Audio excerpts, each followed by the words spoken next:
Assalamualaikum warahmatullahi wabarakatuh. Waalaikumsalam warahmatullahi wabarakatuh. Di sini kami akan mempresentasikan produk deep learning tentang klasifikasi rempah-rempah yang disusun oleh yang pertama saya sendiri, Iko Yasin Febian, dengan NIM 2211453. Saya Muhammad dengan NIM 22114555 dan saya Julian dengan NIM 22114605. Oke, langsung saja ya. Yang pertama kita install TensorFlow dengan menggunakan kode PIP install TensorFlow. Lalu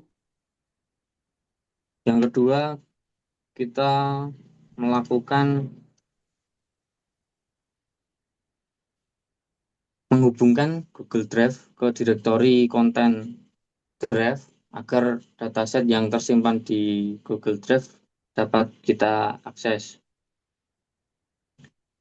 Lalu selanjutnya ini kita melakukan import libraries dan berbagai libraries yang kita butuhkan untuk proyek deep learning seperti TensorFlow, Sklearn, dan serta library yang lain untuk memanipulasi data, visualisasi, dan import.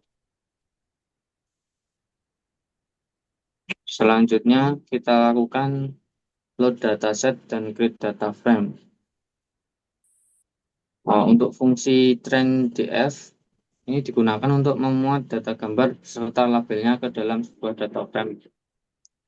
Fungsi ini memastikan setiap file dalam direktori yang diberikan pada tr_path, dan jika file tersebut merupakan subdirektori, fungsi akan membaca semua gambar dalamnya, lalu menyimpannya ke dalam sebuah daftar dan mengikatnya dengan label kelas sesuai nama subdirektori. Lalu selanjutnya data gambar dan label kelas digabungkan ke dalam sebuah data frame dan hasilnya data frame yang berisi jalur gambar dan label kelas ditampilkan sebagai keluaran dari fungsi train df.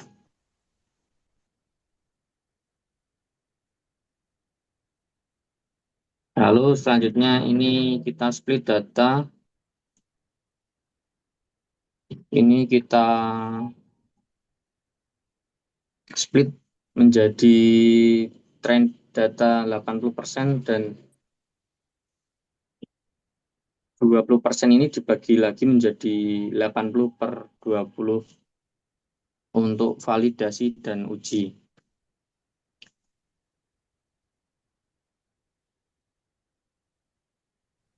Selanjutnya kita lakukan pre-processing.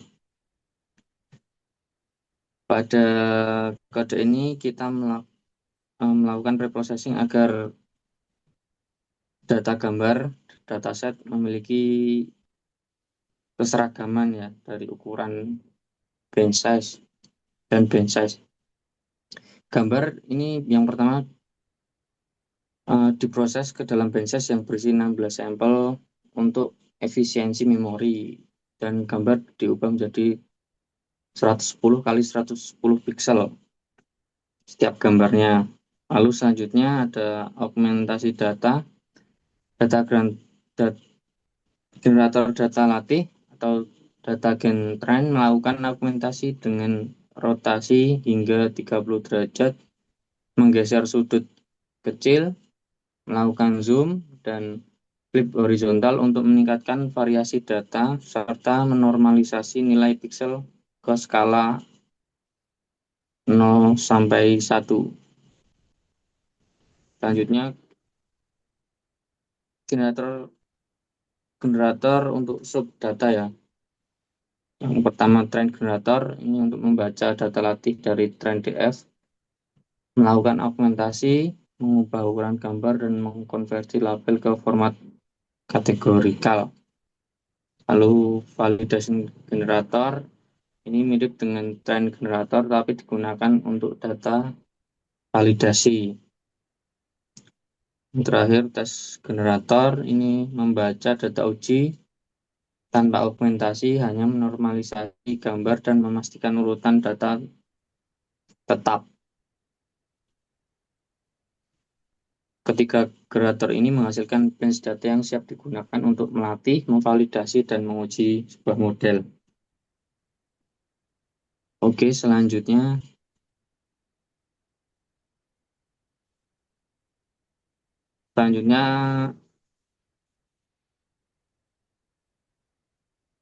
kita menggunakan iterator untuk mengambil bench pertama. Yang kedua, mendapatkan nama kelas dari indeks kelas, lalu menampilkan kasus, terus mendapatkan label, menampilkan nama kelas. Terus kode ini memuat bench gambar dan label dari generator data uji dan memvisualisasikan dengan label kelas masing-masing. Yang pertama itu memuat bench gambar dan label. Ini menggunakan next iter test generator untuk mengambil bench ukuran pertama dari generator data uji. Image berisi gambar yang telah sebelumnya. Lanjut, untuk mendapatkan nama kelas, kita menggunakan trend generator class index.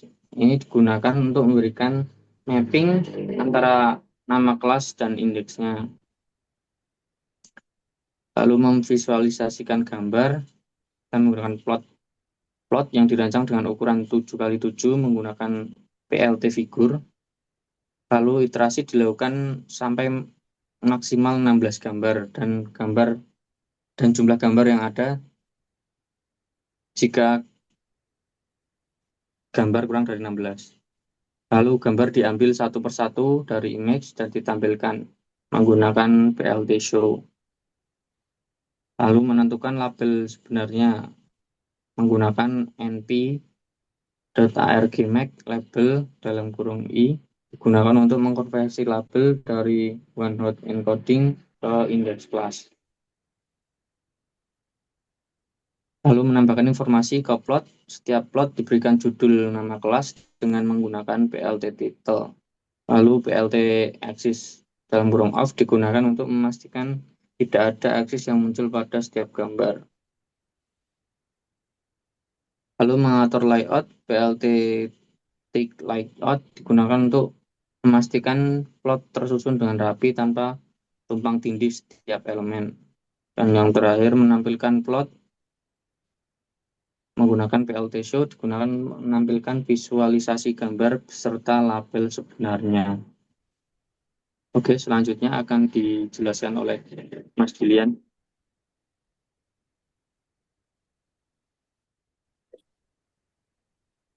Baik, kita masuk ke bagian pembelajaran machine learning. Di tab pertama itu ada di tab kode pertama itu ada perhitungan bobot kelas atau class weight yang bertujuan untuk menangani ketidakseimbangan setiap kelas dan mendefinisikan model klasifikasi dan DenseNet 121. Class weight itu dihitung menggunakan compute class weight dengan menggunakan balance parameter. Ini memastikan bahwa kelas dengan jumlah sampel lebih sedikit diberi nilai lebih besar saat pelatihan. Seperti itu. Model klasifikasi didefinisikan model klasifikasi yang kami gunakan adalah DenseNet 121. Lalu di bagian top layer, DenseNet 121 dihilangkan untuk menyelesaikan tugas klasifikasi. Sementara layer pertama hingga ke 100 dibekukan untuk mempertahankan fitur retrained. Lapisan lainnya seperti polling global, dense layer dengan aktivitas RELU dan dropout ditambahkan untuk mencegah terjadinya overfitting gitu. Lanjut di initial and compile model.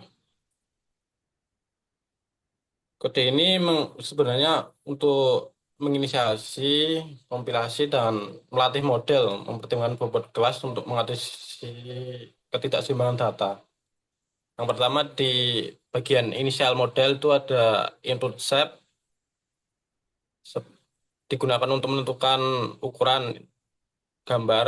Nah, di situ ada se- 110 dan 110. Itu input gambar 110 kali 110 pixel dengan menggunakan tiga saluran warna yaitu RGB. Terus ada 6 kelas melakukan penentuan berdasarkan jumlah kelas unik dari train generator kelas index. Tuh, terus di kompilasi modelnya ada optimizer digunakan agar laju pembelajaran learning rate itu 0,01 yang secara adaptif dapat menyelesaikan langkah pembelajaran untuk setiap parameter. Tuh, terus di loss function, metric loss function itu ada katero- kategorikal loss entropy. Dipilih karena kita ada tugas klasifikasi multi kelas dengan label dalam format one hot encoding. Terus di bagian latih modelnya train generator tentunya untuk data latih yang disiapkan dengan fragmentasi, terus validation data validasi yang digunakan untuk perform model pada setiap epoch. Epoch tentunya untuk model dilatih selama 20 iterasi penuh pada seluruh dataset. Itu tuh yang bawah Mas yang plot figure. Nah, kode apa tab kode itu berfungsi untuk visualisasi dua subplot yang bawah. Nah, yaitu akurasi dan loss. Subplot pertama menampilkan grafik loss pada data latih dan validasi pada epoch yang tadi. Subplot kedua untuk menampilkan tingkat akurasi pada data latih dan validasi, menunjukkan bahwa model dapat mengklasifikasi dengan benar karena menunjukkan angka yang cukup tinggi itu 0,8 begitu. Jadi untuk yang bagian evaluasi model akan dijelaskan teman saya, Mas Ahmad. Baik, terima kasih. Untuk evaluasi model, di sini ada apa namanya kelas prediction ya. Mo- Terdapat NP argmax yang mana fungsi ini itu mengambil indeks kelas dengan probabilitas tertinggi untuk setiap gambar. Lalu ini model predik berarti ini untuk memprediksi untuk seluruh data uji yang disediakan oleh generator. Lalu true label. True label ini adalah true label test generator classes. Terus true label generator classes itu test generator classesnya itu sendiri mengembalikan label kelas asli untuk seluruh batch gambar dalam urutan yang sama dengan data yang dihasilkan oleh test generator.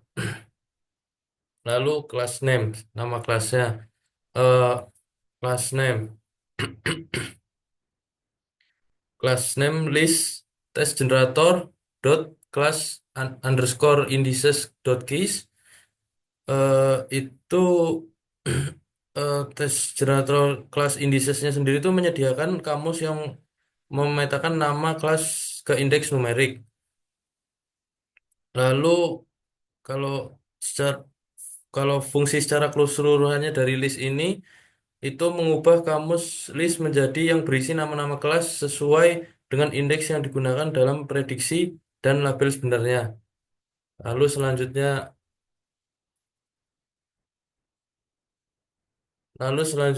adalah classification report. Classification report itu digunakan untuk menampilkan kla- apa laporan klasifikasi yang berisi precision, recall, F1 score. Precision sendiri itu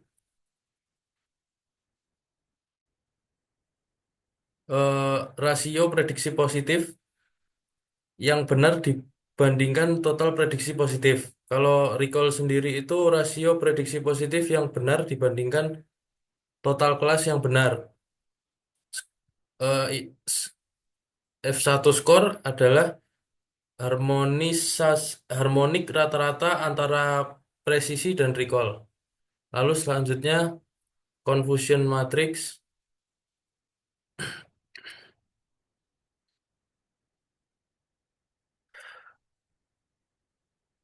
Confusion matrix ini, confusion matrix CM sama dengan confusion matrix true label prediction. Berarti diambil dari yang atas ini tadi, true label dan prediction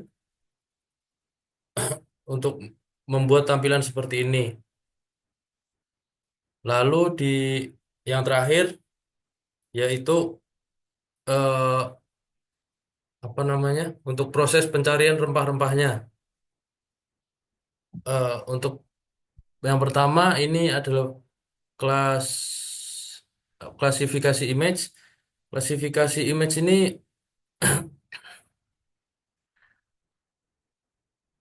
fungsi di dalam fungsi ini menerima image path, model,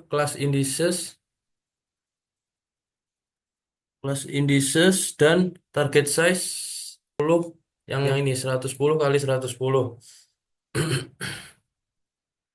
Langkahnya itu adalah muat gambar. Gambar dimuat, gambar dibaca menggunakan node image eh, ini dan diubah ukurannya. Preprocessing. Preprocessing gambar diubah menjadi array array dual eh, eh, array menggunakan image to array dan dinormalisasi dengan membagi dengan 255 konversi ke jarak 0,1. Lalu prediksi ini di sini prediksi menggunakan argmax tadi yang untuk mencari probabilitas tertinggi. Indeks kelas diubah menjadi nama kelas menggunakan kelas indices. Lalu bagian interactive prediction. Bagian interactive prediction ini kita bisa menginput rempah menggunakan gadget.test. Lalu proses inputnya setelah pengguna memasukkan nama rempah dan me- menekan tombol submit, fungsi on submit akan dipanggil. Lalu setelahnya gambar pertama yang ditemukan dalam folder rempah tersebut dimuat dan diprediksi. Lalu pada prediksi gambar, fungsi classify image ini digunakan untuk memprediksi kelas gambar dan menampilkan hasilnya. Konfirmasi. Bagian konfirmasi ini setelah hasil prediksi pengguna diberikan pilihan untuk mencari gambar rempah yang lain dan kalau eh, sudah tinggal konfirmasi nanti gambarnya terrefresh dan memunculkan gambar yang lain, gambar yang sesuai diinputkan tadi. Untuk untuk memulai eh, program ini interactive prediction tadi gunakan apa model trend generator kelas indices tadi lalu masukkan dataset path ini supaya gambar itu bisa tercari apa dicari sesuai yang diinginkan. Sebagai contoh, misal masukkan nama Adas di sini,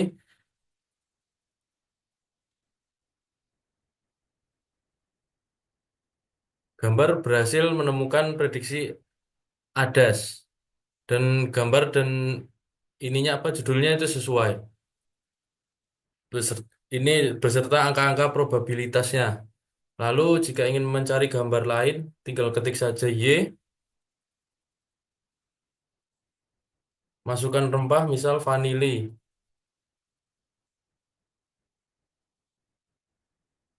Gambar ditemukan dan sesuai. Lalu jika sudah mencarinya, sudah puas untuk mencari rempah-rempahnya, tinggal klik saja N.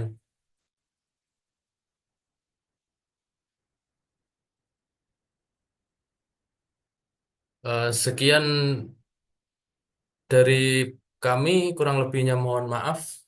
Assalamualaikum warahmatullahi wabarakatuh.